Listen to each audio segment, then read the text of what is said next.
తెలుగువారి number 1 choice Telugu matrimony.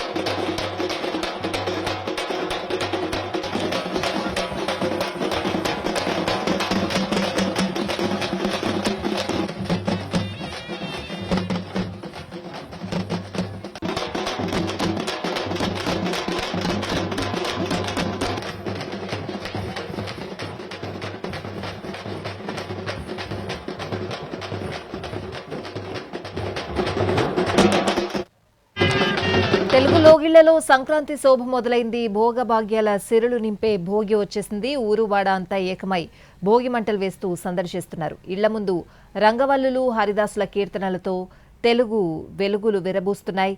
కేవలం పల్లెల్లోనే కాదు, ఇటు పట్టణాల్లో కూడా భోగి మంటల ముందు ఆడుతూ పాడుతూ సందడి చేస్తున్నారు.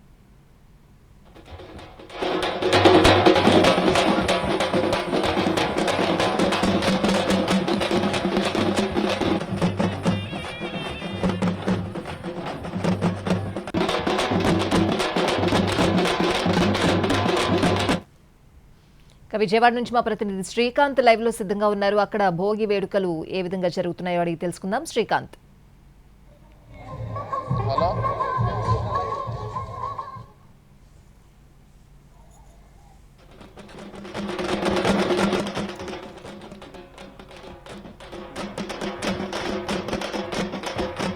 సంక్రాంతికి సంబంధించి భోగి పండుగ వేడుకలు అయితే అత్యంత వైభవంగా జరుగుతున్నాయి. ప్రస్తుతం విజయవాడ గొల్లపూడిలో ఉన్న మంత్రి పాదసారథి కూడా ఈ వేడుకల్లో పాల్గొన్నారు. సార్, ఎలా సెలబ్రేట్ చేసుకున్నారు? ప్రజలకు ఏం చెప్తారు పండుగ రోజు? ఈరోజు రాష్ట్ర వ్యాప్తంగా ఆనందోత్సాహాలు వెల్లివిరుస్తూ ఉన్నాయి. ఏదైతే ఈ పండుగ పాతదాన్ని వదిలేసి కొత్తదనాన్ని అందిపుచ్చుకోవడానికి ఏ విధంగా అయితే సింబాలిక్గా ఉందో, గతంలో ఉన్న దరిద్రాలన్నింటినీ వదిలేసేసి భవిష్యత్తులో ఈ రాష్ట్ర ప్రజలు, తెలుగు ప్రజలందరికీ కూడా మేలు జరగాలనే ఆశతో ఈరోజు ప్రజలందరూ కూడా ఉన్నారని చెప్పి, ఆశతోనే కాదు నమ్మకంతో కూడా ఉన్నారని చెప్పేసి మనం చేస్తామని నేను ఈరోజు రాష్ట్రంలో రాష్ట్ర భవిష్యత్తు కోసం అమరావతి కానివ్వండి, పోలవరం కానివ్వండి పూర్తి అవుతాయి. మాకు ఒక రాజధాని, మాకు బంగారు భవిష్యత్తు ఇచ్చే పోలవరం ప్రాజెక్టు, ఇంకా అనేక ప్రాజెక్టులు పూర్తి అవుతాయి అనే నమ్మకంతో ఈరోజు రాష్ట్ర ప్రజలు ఉన్నారు. అదేవిధంగా ఈ రాష్ట్రంలో చదువుకున్న యువకులు ఏమి చేయాలి, మా భవిష్యత్తు ఏంటి అని ఆగమ్య గోచరంగా ఉన్న పరిస్థితుల నుంచి పర్లేదు మాకు గూగుల్ వస్తుంది, మాకు కాగ్నిజెంట్ వస్తుంది, ఆశ్రయ మిట్టల్ వస్తుంది, లేకపోతే బీపీసీఎల్ వస్తుంది అని మాకు ఉద్యోగాలు వస్తాయనే ఆశతో ఈ రాష్ట్రంలో యువకులందరూ కూడా ఉన్నారు. అదేవిధంగా రైతులు కూడా పండించిన పంటని వెంటనే కొనేసి మా మద్దతు ధరకి 24 గంటల్లో డబ్బులు ఇచ్చిన ప్రభుత్వం ఏదైనా ఉందంటే అది చంద్రబాబు నాయుడు గారి నాయకత్వంలోని కూటమి ప్రభుత్వం అని చెప్పేసి మనం చేస్తున్నాం. ఈరోజు చంద్రబాబు నాయుడు గారు కానివ్వండి, లోకేష్ గారు కానివ్వండి, పవన్ కళ్యాణ్ గారు కానివ్వండి, ఈ రాష్ట్ర వ్యవస్థల్ని గట్టెక్కించాలి, సాంప్రదాయతని, సంస్కృతుల్ని మరి ఎస్టాబ్లిష్ చేయాలి ఈ రాష్ట్రం అని చెప్పేసి కృషి చేస్తున్నారు. గతంలో చూసేవాళ్ళం, ఎవరు మాట్లాడినా మైక్ రంగానే బూతులు తిడతాం, లేకపోతే అప్రజాస్వామికంగా మాట్లాడుతుండేది. ఈరోజు అటువంటి పరిస్థితులు లేవు. ముఖ్యమంత్రి గారు మరి నరేంద్ర మోడీ గారి సహకారంతో ఈ రాష్ట్రంలో అనేక సమస్యల నుంచి గట్టెక్కుతానికి ప్రయత్నం చేస్తూ ఉన్నారు. మరి ఆయన చేసే ప్రయత్నాలు, చంద్రబాబు నాయుడు గారు చేసే ప్రయత్నాలన్నీ కూడా సఫలీకృతం కావాలని ఈరోజు ఇక్కడ పాస్ పుస్తకాలన్నీ కూడా భోగి మంటలు వేసేసారు. అంటే రైతులు ఎంత మానసిక క్షోభ అనుభవించారో కూడా ప్రజలందరూ కూడా అర్థం చేసుకోవాలి.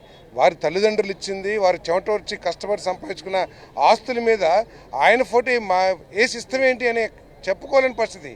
ఆ రోజు భయం గుప్పిట్లో ఉన్నారు ఈ రాష్ట్ర ప్రజలందరూ కూడా. ఈరోజు మరి దాన్ని అన్నింటినీ కూడా ఈరోజు భోగి మంటలు వేసి సింబాలిక్గా చేశారు. మరి అందరికీ కూడా సంక్రాంతి భోగి శుభాకాంక్షలు తెలియజేస్తున్నారు. ఎమ్మెల్యే వసంత కృష్ణ ప్రసాద్ గారు ఏం చెప్తారు సార్? పండుగ పర్వదినం జరుగుతుంది. సంక్రాంతి పండుగ అనేది తెలుగు వాళ్ళందరికీ కానీ రైతులకు ఎక్కువ అదంతా కూడా రాష్ట్ర ప్రజలందరికీ భోగి సంక్రాంతి శుభాకాంక్షలు. చెడు వదిలేసి మంచి దిశగా ప్రయాణం సాగుతూ ఉంది.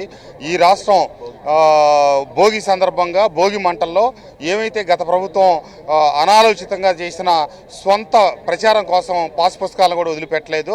ఈరోజు రైతులు కూటమి ప్రభుత్వం అధికారంలోకి వచ్చిన తర్వాత రాజముద్రతో వేసిన పాస్ పుస్తకాలు వచ్చాక పాత పాస్ పుస్తకాలు భోగి మంటలు వేయడం జరిగింది. అందరికీ కూటమి ప్రభుత్వంలో పోలవరం దగ్గర నుంచి అన్ని రాష్ట్రం అంతా మంచి జరగాలని ఆకాంక్షిస్తూ ధన్యవాదాలు.